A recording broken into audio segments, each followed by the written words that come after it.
ଏଣେ ତେଣେ ମାଳ ମାଳ ବୁଲୁଛନ୍ତି କୁକୁଡ଼ା। ଏହା କୌଣସି ବଣ ଜଙ୍ଗଲର ଦୃଶ୍ୟ ନୁହେଁ, ବରଂ କରୋନା ଭୟରେ ସୃଷ୍ଟି ହୋଇଛି ଏଭଳି ଦୃଶ୍ୟ। ବୁଲୁଥିବା ଏହି କୁକୁଡ଼ାଙ୍କୁ ବୋହି ନେଉଛନ୍ତି ଗାଁ ଲୋକ।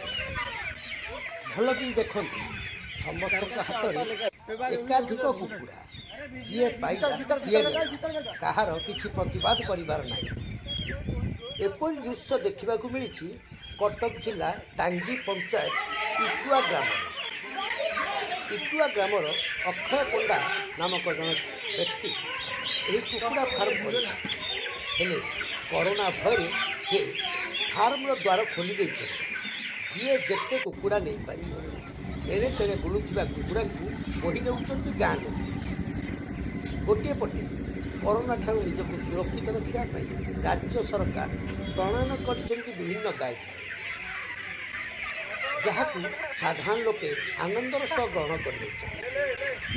ଜୀବିକାରେ କ୍ଷତି ହେଉ ପଛେ ଜୀବନ ବଞ୍ଚିଯିବ।